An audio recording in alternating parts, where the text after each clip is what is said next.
ജീവിതത്തിന്റെ നല്ലൊരു ഭാഗവും കേരളത്തിന്റെ പൊതുഗതാഗത സംവിധാനത്തിന്റെ ജീവശ്വാസമായി പ്രവർത്തിച്ച് വിശ്രമ ജീവിതം നയിക്കുന്ന KSRTC പെൻഷനേഴ്സിനെ പെരുവഴിയിലിറക്കി സർക്കാരും യൂണിയനും. ചെയ്ത ജോലിയുടെ കൂലി പോലും 2 ഗഡുവായി നൽകി ഊറ്റം കൊള്ളുന്ന KSRTC മാനേജ്മെന്റ് പെൻഷൻകാരെയും ഇപ്പോൾ സമരത്തിലേക്ക് തള്ളിവിട്ടിരിക്കുകയാണ്. മാനേജ്മെന്റിനെതിരെ സമരം ചെയ്യാൻ ആഹ്വാനം ചെയ്യുന്ന യൂണിയൻകാർ പെൻഷൻകാരെ ചാവേറാക്കുകയാണ്. സ്റ്റാൻഡുകളിൽ എത്തുന്ന യാത്രക്കാരുടെ മുമ്പിലും പൊതുസമൂഹത്തിനു മുമ്പിലും പെൻഷൻകാരെ താറടിച്ചു കാണിക്കുന്ന നടപടിയിൽ മനംനൊന്ത ഒരു പെൻഷനർ പറയുന്നത് കേൾക്കാം. പ്രിയമുള്ള KSRTC പെൻഷനായ തൊഴിലാളി നേതാക്കളെ, നിങ്ങൾ ഇപ്പോൾ KSRTCക്കാരുടെ പെൻഷന് വേണ്ടി കരയുമ്പോൾ, ഓരോ ഡിപ്പോയിലെയും ജില്ലാ ഓഫീസിൽ കരയുമ്പോൾ ഈ കരച്ചിൽ കേൾക്കാൻ ജനങ്ങൾ മാത്രമേ കാണുന്നുള്ളൂ, യാത്രക്കാർ മാത്രമേ കാണുന്നുള്ളൂ. എന്നാൽ ഈ സമരം ഈ നേതാക്കന്മാരായ സംസ്ഥാന നേതൃത്വത്തിന്റെ യൂണിയന്റെ ഓർഗനൈസേഷൻ പ്രസിഡന്റ് ശ്രീമാൻ മുഹമ്മദ് അഷ്റഫ് സാറും സെക്രട്ടറി ജോൺ സാറും ഇവര് ഒത്തുകൂടി ഈ പാവപ്പെട്ട തൊഴിലാളികളെ ജനങ്ങളിടയിലേക്ക് സമരത്തിന് വേണ്ടി ട്രാൻസ്പോർട്ട് സ്റ്റാൻഡുകളിൽ ജോലി ചെയ്ത് വന്ന സ്റ്റാൻഡുകളിൽ സമരം ചെയ്യിപ്പിച്ച് യാത്രക്കാരുടെ മുമ്പിൽ നമ്മളെ ആഭാസരാക്കുന്ന പണിയാണ് ഇവർ കാണിക്കുന്നത്. KSRTCയിലല്ലാതെ മറ്റേതെങ്കിലും സർക്കാർ ജീവനക്കാരുടെ ഓഫീസുകളിലോ മറ്റ് ഇതര പെൻഷൻ കിട്ടുന്ന ഓഫീസുകളുടെ മുമ്പിലോ തൊഴിലാളികൾ സമരം ചെയ്യുന്നുണ്ടോ? ഞങ്ങൾക്ക് പെൻഷൻ തായി എന്ന്.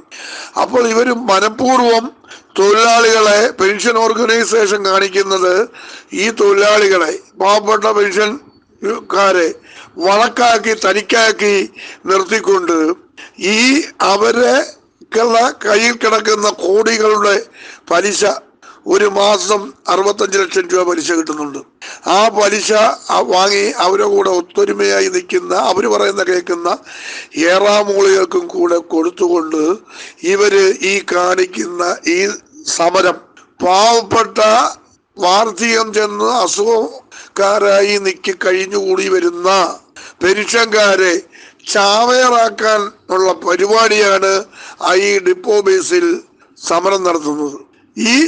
ഈ പാവപ്പെട്ട ഈ പെൻഷൻകാരെ ചാവേറാക്കുവാണ് പെൻഷൻ ഓർഗനൈസേഷന്റെ സംസ്ഥാന സെക്രട്ടറിയും പ്രസിഡന്റും നേതൃത്വവും ചെയ്തുകൊണ്ടിരിക്കുന്നത്. ഇത് ഇവിടല്ല സമരം ചെയ്യേണ്ടത്. ഇത് സമരം ചെയ്യേണ്ടത് മന്ത്രിയുടെ വീട്ടുപടിക്കലാണ്. ഇത് സമരം ചെയ്യേണ്ടത് മന്ത്രിയുടെ വീട്ടുപടിക്കലോ സെക്രട്ടേറിയറ്റ് മുമ്പിലോ അല്ലെങ്കിൽ ബഹുമാനപ്പെട്ട CMDയുടെ വീട്ടുപടിക്കലോ ആണ് സമരം ചെയ്യേണ്ടത്. എങ്കിൽ മാത്രമേ ഈ സമരത്തിനൊരു വിജയം കണ്ടെത്താൻ കഴിയൂ. പണ്ട് ശക്തൻ നാടാര് മന്ത്രിയായിരിക്കുന്ന സമയത്ത് നമ്മൾ സമരം ചെയ്ത ഒരു ചരിത്രമുണ്ട്. ശക്തൻ നാടാര് മന്ത്രിയുടെ വീട്ടിന്റെ പടിക്ക് സമരം ചെയ്ത ഒരു ചരിത്രമുണ്ട്. ഇപ്പോൾ ഇവര് ഈ നമ്മളെ പെൻഷൻ ഓർഗനൈസേഷൻകാര് അവർക്കുള്ള നിലനിൽപ്പിന് വേണ്ടിയും എന്നുവെച്ചാൽ പാവപ്പെട്ട ജനങ്ങള് തൊഴിലാളികളെ കയ്യിൽ നിന്ന് പിരിച്ച പൈസ കോടികൾ കിടക്കുന്നതിന്റെ ബാങ്കിലിട്ട് നിക്ഷേപിച്ച് പലിശ 65 ലക്ഷം രൂപയോളം വാങ്ങിച്ച് അവർക്ക് കുറച്ചു പേർക്ക് ജീവിക്കുന്ന രീതിക്കും വേണ്ടി നമ്മളെ ചാവേറാക്കുവാണ്. ഈ ചാവേറ് പണി അവസാനിപ്പിച്ചുകൊണ്ട് ഈ പെൻഷൻകാർ ഇപ്പൊ നടത്തിക്കൊണ്ടിരിക്കുന്ന സമരത്തിൽ നിന്നും പിന്മാറി ഈ നേതൃത്വത്തെ കൊണ്ട് മന്ത്രിയുടെ പഠിക്കലോ അല്ലെങ്കിൽ സെക്രട്ടേറിയറ്റ് പഠിക്കലോ അല്ലെങ്കിൽ CMDയുടെ വീട്ടുപടിക്കലോ ആണ് സമരം ചെയ്യേണ്ടത്. എങ്കിലേ ഇതിനൊരു ശാശ്വതമായ ഫലം കണ്ടെത്തൂ. അല്ലാതെ നമ്മളെ പെൻഷൻ ഓർഗനൈസേഷൻ സംസ്ഥാന നേതൃത്വം എല്ലാ രാഷ്ട്രീയ പാർട്ടിയുടെയും അപ്രതി പിടിച്ചു പറ്റാതിരിക്കാൻ വേണ്ടി അവര് ഈ പാവപ്പെട്ട തൊഴിലാളിയെ കൊണ്ട് സമരം ചെയ്യിച്ച് ഈ ചാവേറാക്കുകയും തനിക്കാക്കി മാറ്റുന്ന പ്രവണതയാണ് കാണിച്ചുകൊണ്ടിരിക്കുന്നത്. അത് നിങ്ങൾ ഓരോരുത്തരും മനസ്സിലാക്കാൻ കഴിവുള്ളവരാണ്. KSRTCയിലെ പെൻഷൻ വിദ്യാഭ്യാസമുള്ളവരാണ്. അപ്പോൾ ഈ സമരം നമുക്ക് ഇവിടെ കൊണ്ട് നിർത്തണം. ഈ യൂണിറ്റ് വൈസിലുള്ള സമരം, നിങ്ങൾ ഈ സമരം പല പ്രാവശ്യവും നമ്മളെ സ്റ്റാൻഡുകളിൽ സമരം നടത്തിയിട്ടുണ്ട്. 2014 സമരം നടത്തി, കട്ടിലിട്ട് സമരം നടത്തി. വിജയിക്കും എന്ന് കണ്ടപ്പോൾ ഈ യൂണിയൻകാർ സമരം നിർത്തിപ്പോയി. എന്നുവെച്ചാൽ കാരണം എന്താണെന്നറിയാമോ? സമരം വിജയിച്ചാൽ പിന്നെ യൂണിയൻ ഇല്ല, പിരിവ് നടത്താനൊക്കത്തില്ല. നമ്മളെ പെൻഷൻ ആനുകൂല്യങ്ങളും മറ്റും കിട്ടിക്കഴിഞ്ഞാൽ പിന്നെ ഇവര് വിളിച്ച സമരം ചെയ്യാൻ ചെല്ലുവോ? അപ്പൊ ഇവർക്ക് ഇത് കടലിന്റെ തിര എണ്ണി തീർക്കാൻ കഴിയുമോ? ചെന്ന് ബീച്ചിൽ പോയി കടലിന്റെ തിര എണ്ണി തീർക്കാൻ പറ്റുമോ എന്ന് പറയുന്ന ോട്ടാണ് ഈ രാഷ്ട്രീയക്കാരുടെ നേതാക്കന്മാരുടെ പരിപാടി. അവരുടെ ജീവിതമാർഗമാണ് യൂണിയൻ. അവരെ ജീവിതമാർഗമാണ് പാവപ്പെട്ട തൊഴിലാളികളെ കൊണ്ട് സമരം ചെയ്യിപ്പിക്കുക, അത് ആനുകൂല്യം മാറ്റി കൊടുക്കുക എന്ന് പറഞ്ഞ് നമ്മളെ പറ്റിച്ച് ഇവന്മാര് കോടിക്കണക്കിന് ഇവന്റെയൊക്കെ ആസ്തി, ഈ യൂണിയൻ നേതൃത്വത്തിൽ നിൽക്കുന്നവന്റെയൊക്കെ ആസ്തി ഒന്ന് നോക്കിയേ.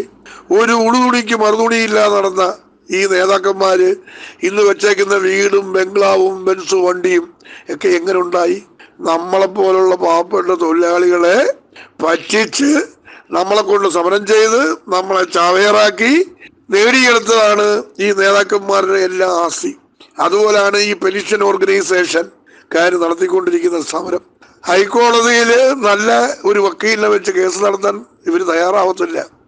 കോടതിയിൽ നിന്ന് വിധി വാങ്ങിച്ച് കിട്ടിയാൽ പിന്നെ സമരമുണ്ടോ? സമരം ജീവിതത്തിൽ ഉണ്ടെങ്കിൽ മാത്രമേ യൂണിയനും പ്രസ്ഥാനവും നിലനിൽക്കൂ. അത് തൊഴിലാളികൾ മനസ്സിലാക്കണം. ഇനിയെങ്കിലും ഈ KSRTCയിൽ നമ്മളെ പോലുള്ള പാവപ്പെട്ട തൊഴിലാളികളെ സമരം ചെയ്യിപ്പിച്ചുകൊണ്ട് ഇത്രയും കാലം നമ്മളെ പറ്റിക്കുമായിരുന്നു. നമ്മളെ അധ്യാപകരില്ലേ, മാനേജ്മെന്റ് സ്കൂളില്ലേ, പോലീസ് ഡിപ്പാർട്ട്മെന്റ് ഇല്ലേ, വാട്ടർ അതോറിറ്റി ഇല്ലേ, ഇലക്ട്രിസിറ്റി ബോർഡ് ഇല്ലേ, എക്സൈസ് ഡിപ്പാർട്ട്മെന്റ് ഇല്ലേ, അങ്ങനെ അനേകം വകുപ്പുകളില്ലേ. ഇവരാരെങ്കിലും പെൻഷന് വേണ്ടി കരയുന്നോ? യൂണിയൻ നേതാക്കന്മാർ വയസ്സായവരെ സമരത്തിനിറക്കുന്നത് തന്നെ മാനേജ്മെന്റും സർക്കാരും നടത്തുന്ന ആസൂത്രണത്തിന്റെ ഭാഗമായാണ്. പെൻഷൻകാരുടെയും മാനേജ്മെന്റിന്റെയും ഇടയിൽ നിന്ന് ചോര കുടിക്കുന്ന കുറുക്കനാണ് യൂണിയൻകാർ. ഉടുതുണിക്ക് മറുതുണിയില്ലാതെ യൂണിയൻ പ്രവർത്തനത്തിനിറങ്ങുന്നവരുടെ ഇപ്പോഴത്തെ ആസ്തി നോക്കൂ. ഇനിയെങ്കിലും KSRTC പെൻഷനേഴ്സ് സമരം നിർത്തണം.